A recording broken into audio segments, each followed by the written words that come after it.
After weeks of working in retail and spraining my ankle on the second day of work and having to man through it anyway, nothing has brought me greater pleasure than finally being able to say, hello everyone and welcome back to Cruel and Unusual Storytime. I am your host, Simon Dexter, and it's so good to be back doing my real job.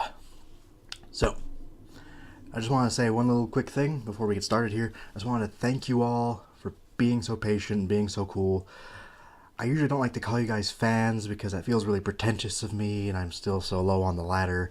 But, I don't know, after the past few times, I'm noticing just how cool all you guys are, and I feel really confident to call you guys fans now. And I've got some really awesome ones at that, this early in the game. It's really nice.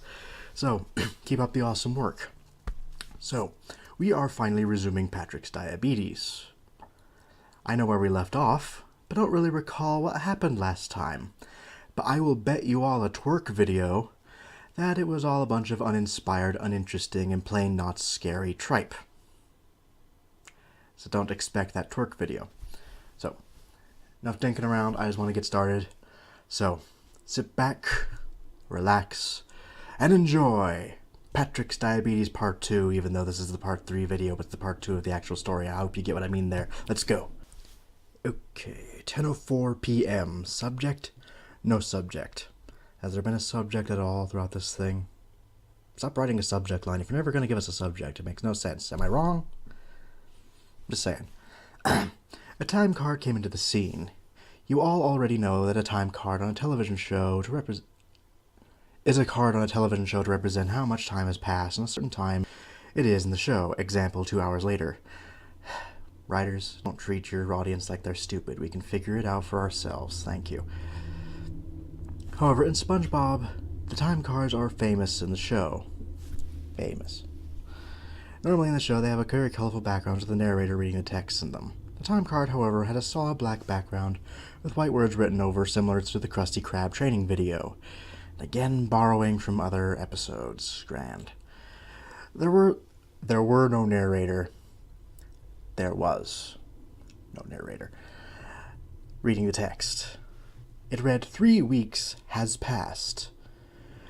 Patrick was shown to be very thin and depressed, and he walked out of his room, and he told his doctor, I'm ready to be check out, as he left the hospital. As he left the hospital, he waited outside. I'm sorry. As he left the hospital, his parents awaited outside. I can't read. I've not been doing this long enough. Stupid work. Still in tears. They had a far worse appearance. Tan his sons. Good. I'm glad. A looking quite thinner and gaunter than him. Explaining, have you ever seen an obese man losing weight very fast or something? No?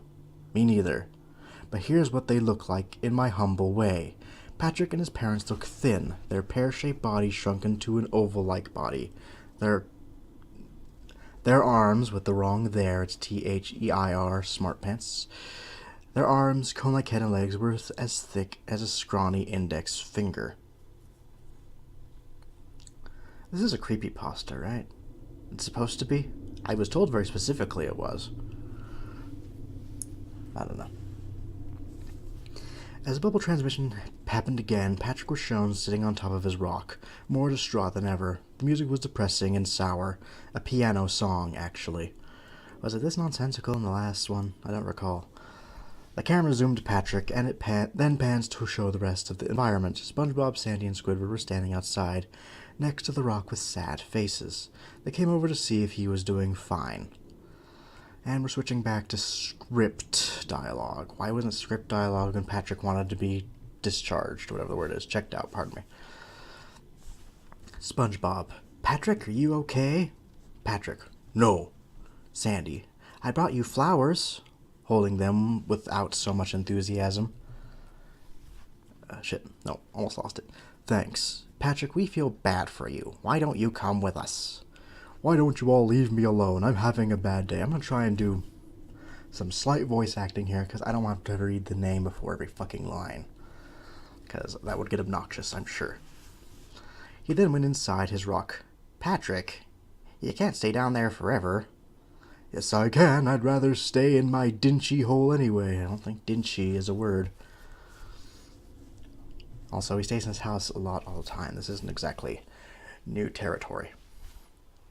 Come on, Patrick. Let's go to the Goo Lagoon, just like the old times. I'm not sounding much like Sandy. Oh well. No, thank you. Closing his rock. How about a jellyfishing, old buddy? How about a jellyfishing, old buddy? Opening his rock once again. No.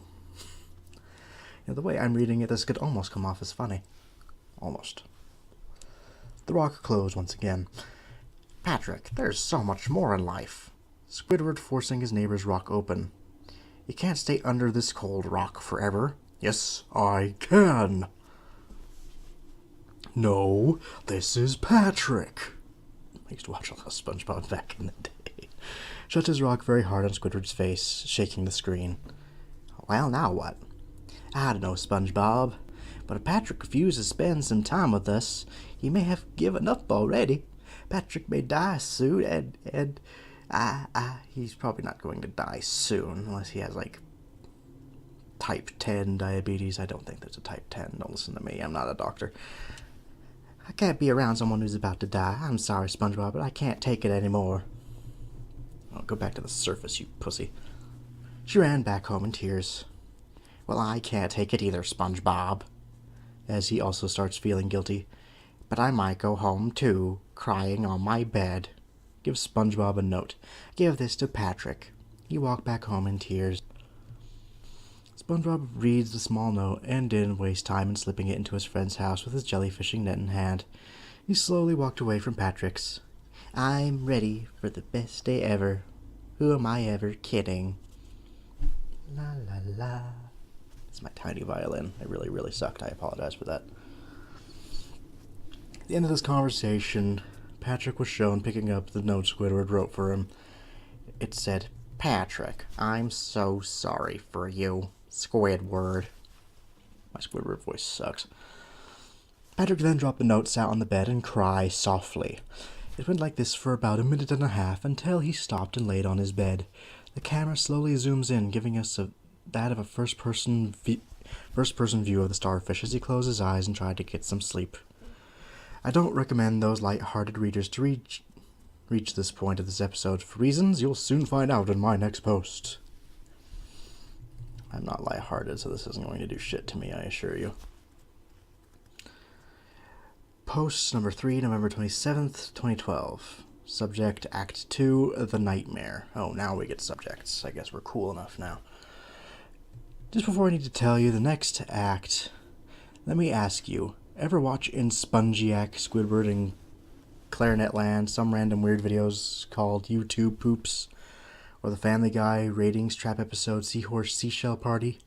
If you have, the second act is similar to those episodes, except a bit more weirder. I mean, really weird. And, frankly, Seahorse Seashell Party wasn't that weird, except for when Brian was tripping, but whatever. I don't know why people don't like that episode. I actually thought it was kind of funny. At times. Other parts were kind of annoying, but otherwise. So this is what it... Oh, nope, I must have skipped down on accident. I'm gonna apologize for that. Let me fix that. Found it.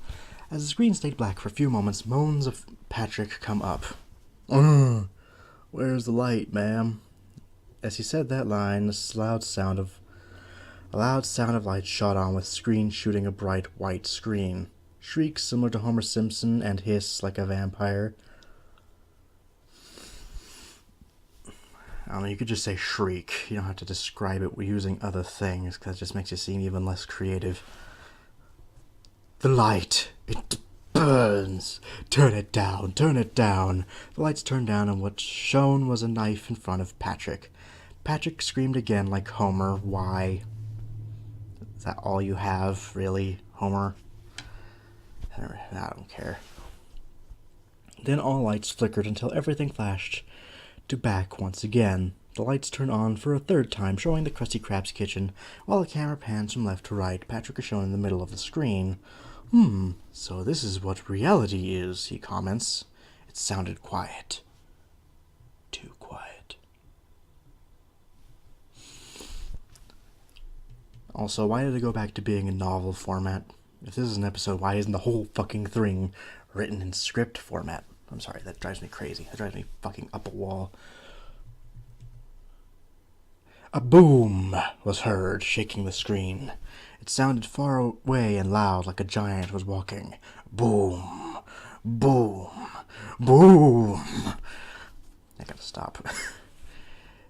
It went. It got louder and louder, and then squeaking was heard with the boom. Also, that's heard as in a herd of sheep, not heard as in herd. It got louder and louder until it stopped. It didn't stop, but it stopped. Granted, saying it that way doesn't make sense either, but whatever. Patrick looked around for the source of the sound, but he couldn't find it. It stayed quiet like if the volume was mute until Smash Brothers Brawl. Sorry, it just says Smash. I've never even played Brawl. I played Melee and the newest one, but otherwise. The door was knocked down. It wasn't knocked down, it was knocked down, leaving a black mist to follow. Two hands reached out to the sides of the door, and what followed was a squarish creature. It was SpongeBob, the only square creature in the entire show. But he was looking quite different. His black shoes were torn and ripped, and his socks had the characteristic coloration of nasty mold. His pants, shirt, and tie were not square, but instead rectangular. Makes no sense because they're rectangular anyway, but I just made that up off the fly. I apologize. His pants, shirt, and tie were darker and torn apart, like in Whatever Happened to SpongeBob. You don't need to reference things. If you just explain it, we can figure out for our fucking selves. We're not idiots. At least I'm not. But I guess you're probably not writing for me, are you? Like if they were picked from a trash can, his legs and arms were longer, and his fingers ended in sharp claws. His entire spongy square body was now covered in disgusting mold. Blah. He had hair poking out with pimples. He wasn't even his happy-go-lucky yellow anymore. He was pale white. His buck teeth looked like knife-like fangs. His holes were replaced with creepy eyes which leaked out green goo. Is this the creepy part? So far, this just seems to be trying to push it as far as it'll go, and failing miserably on me. His nose was like a sharp, long cone, but bent up and down like Mr. Krabs' nose. But the most disturbing part, this is not disturbing, I'm gonna do something, I don't know, was his mouth and eyes. His mouth was curled into a smile, but his teeth was jacked up and deformed. I'm reading this exactly as it's spelled. I'm not messing up this time. And his lips and cheek were ripped apart from his mouth, showing the inside, and his eyes, they were bloodshot and sunk into his sockets.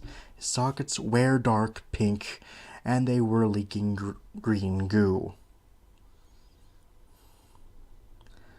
It's just a bit juvenile for me, but whatever. Okay, we're not too far in. We can keep going. He slowly turned his neck to face Patrick. He doesn't have a neck. The poor little starfish had his jaw flop onto the ground, similar to the surprise Patrick meme. I'm sorry, if you can't get through a story without having to use references, you're doing something wrong. Seriously. As the demonic-like SpongeBob walked to hum. It's fucking beautiful. It's poetry in motion.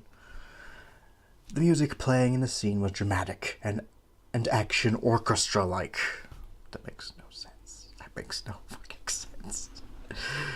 The cubic creeper, wow, grabs the pink star, leaving Patrick's head shown above the fist. SpongeBob drops Patrick into a disgusting, flesh-like Krabby Patty. Patrick sinks into the meat as SpongeBob cooks the meat with his spatula. The spatula does not cook the meat, the grill does. The spatula flips the meat. And I don't even major in culinary arts, and I know this. Maybe it's just this little thing called common sense. The camera cuts to SpongeBob's face as he sings Twinkle, Twinkle, Little Star in a pretty disturbing and slow way. Twinkle, twinkle, little star. Okay, that's more like Neil Diamond. Oh, nope. Wow, I thought I was just making shit up, but no, he's actually going to be singing this. Twinkle, twinkle, little star, how I wonder what you are. Flips the patty high. Up above, the world so high, like a diamond in the sky. 5 uncomfortable seconds, and he pulls up a bun as the patty falls down. Okay, that was actually kind of a mixture of Neil Diamond and Michael Jackson. That was weird. The camera stays on SpongeBob's face, while the sound of SpongeBob adding condiments off screen were heard. Then it cuts to the kitchen, revealing to be the Krusty Krab, where the setting it's taking place. You're in the Krusty Krab kitchen. We kind of figured that part out on our own. Shit, where'd I go? Oh, the deformed SpongeBob walks to a table where he sets the Krabby Patty. Patrick pops out of the burger on the sides where he gasps for air, but screams as very fat hands grab the burger with him inside. Then cuts into the mysterious customer who ordered the patty. As the camera cuts to the face of the customer, it was a deformed Patrick Star, having a morbid appearance like SpongeBob. The Patrick had a disgusting inside of his mouth, with terrible teeth and rotten skin. The way it was drawn was similar to a way those still painted scenes are, mixed with the style of a disgusting scene of the Ren and Stimpy show. Again, references. Don't use them in stories. It makes you look lazy. As the camera gets closer to the giant monster's mouth, it cuts to black, accompanied with the sound of chewed meat. Ooh. Where are we at? Can I read this next part? Oh yeah, totally. 1:27 p.m. Subject? No subject. The scene faded in, showing Patrick laying on some pink bump. He opens his eyes and stands up. It was the most visually unpleasant atmosphere I've seen in SpongeBob this far. Gruesome and foreboding. The least could go if I had enough time to describe all scenes by separate. I didn't realize where Patrick was located until a few minutes back. The entire setting was taking place inside a digestive system. I don't know why I did that. Poor Patrick stared at his surroundings. I cannot read today, I'm sorry. Until a growl of a stomach was heard. The sea of gastric acid bubbled, causing a small wave on the little island. I cannot read today. Patrick was on. Patrick walked to the edge and touched the acid with his foot by accident. It melted almost instantly. Sorry about that random little break there, but random coughing fit. Okay. Where was I? Melted almost instantly. He retracted his foot and his bone was shown. He screamed in pain until the stomach's muscles squeezed in and out. BTW, just spelled by the way, it's not that difficult. They're not hard words. They're really not. In a text, it's acceptable. When you're writing a story, just write the fucking words. Forgot to mention that the audio was something similar to the inside of a cave with water drips and internal moans. I didn't care. Patrick looked behind himself. His feet had healed because of the cartoon logic. You can't use cartoon logic in a scary story. It doesn't make sense. And a giant wave slowly came to him. It then popped out of the water, and what was shown was the supposed Krabby Patty, that morbid version of the starfish ate. Person's English is atrocious. Like, sometimes it's me fucking up, but about 6 to 4, it's him or her, I don't know. The Krabby Patty monster had the body of a Krabby Patty, except it looked nasty. A sort of mixture of the ugly version of it from the Algae's Always Greener, Nasty Patty, to Love a Patty. And to Love a Patty. Again, all lazy. The bun had a disgusting shade of green along with some pink and peach spots. It had hair poking out, moles, pimple-like craters, and holes. Did you say holes? You did not say holes. The meat was actually rotten flesh with cheese, mustard, ketchup, and disgusting lettuce and other toppings on the sandwich. on the sandwich. They seriously wrote sandwich twice because there was more mold, disgusting trash, and other moldy topics on it. Not toppings, but topics. Like abortion and the death penalty. It also had bloodshot eyes that resembled olives, and 4 French fries for legs. It roared so loudly the screen actually shook a little bit. Patrick screamed and jumped down into the acid, burning his skin. Oops, went too far. Go back. It cuts under the water where the starfish is shown swimming for some reason. He actually can't as far as I'm concerned. His body pruned slowly at the contact with the reactive acid. The scene showed the inside skin of the stomach pruned up and showed some tentacles on the bottom. Patrick reaches to a safer island and gets up. His body had serious burns from his experience, but at least he could sit down in a safer place and think of a way to escape. Wrong idea. A few bumps, 5 actually, appeared around this new mount. It then sinks Patrick, and in a blink it was seen flying like a falcon, holding its prey upside down. The strange creature had a pie cover for a body with some tentacles on the bottom, the bump around the corner and the propeller in the middle, which is the reason why it could fly. I feel like I'm just speaking nonsense to you people, and you're just like, what the fuck is this guy talking about? Is he just standing in front of a camera going, Fleeblethorpe? That's what it feels like to me. The alien bird takes it to a tall mountain in the center of the stomach. On the top was a fluent. Was a fluent? On the top was a fluent. No sense. Damn motorcycle. Down the hatch. The whale face said, was there a whale face ever? I don't recall. Said in a soft baritone voice. It opens its mouth, revealing shark-like teeth as the mutated bird drops Patrick. As Patrick falls into the mouth, eerie drone sounds played. As Patrick quickly fades, the whale closes its mouth with a loud sound of a gate doing the same movement. All sound fades for a moment. The entire scene went into solid blackness. Solid African-Americanness. You racist piece of shit. I'm kidding. Of course I'm kidding. That'd be silly of me. A small pink dot zoomed closer and closer into the screen until at a certain point we could notice Patrick's facial gesture well too close, and then cuts to a summoning dorsal fin, which was also covered with detached tissues. Its cheeks puffed up and vomited Patrick out, along with some strange rainbow acid. Patrick then lands on some small tentacle-like thing on the ground. The settings now take place in the small intestine.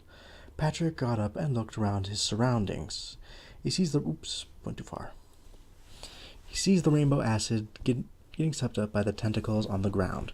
As Patrick slowly walks away, his walking gets interrupted. He slowly looked down to search for the problem. What he saw was another tentacle sucking him up. I can't recall how those things are called, but did accept their normal function, and then I was studying about the intestines. I have no idea what the fuck he's talking about. Again, back at high school. Patrick screamed. Back at high school. Did you want us to assume you were older? Because I'm willing to bet this was written when you were 12. Call it a hunch. Patrick screamed at that sight and tried to run.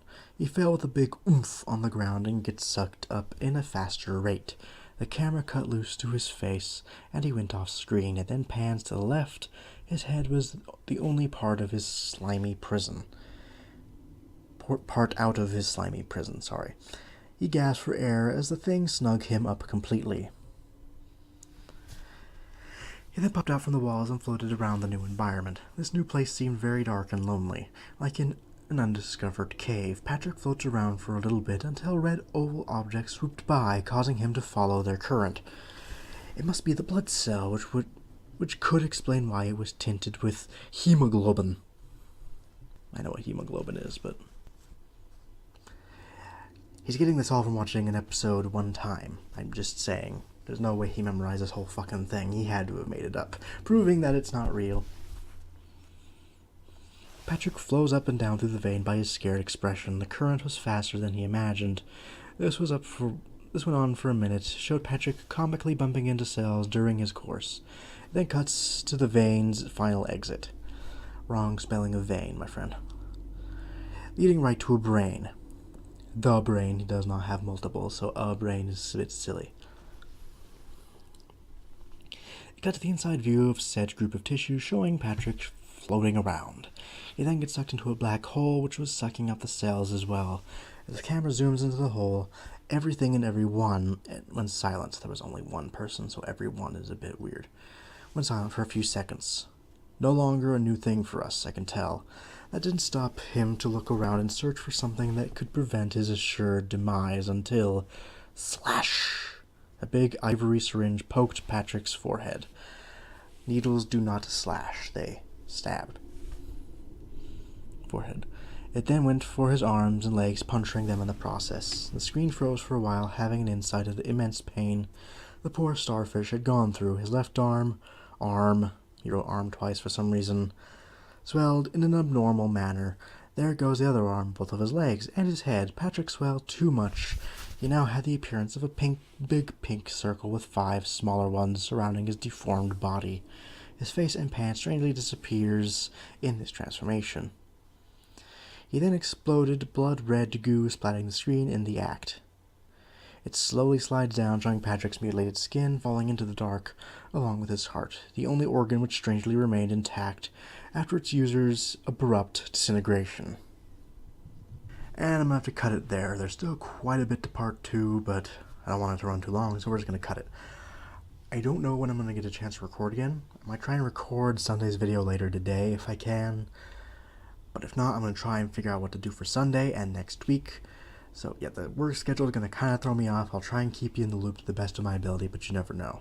If you'd like to help the channel, though, so that I can start doing this full time and entertain you all the time, then like the video, comment on the video, share the video with your friends, talk to your friends about me and what I do. Someone's got to enjoy me for the same reasons you do, right? So yeah, help me help you. Okay, so that's it for me for now.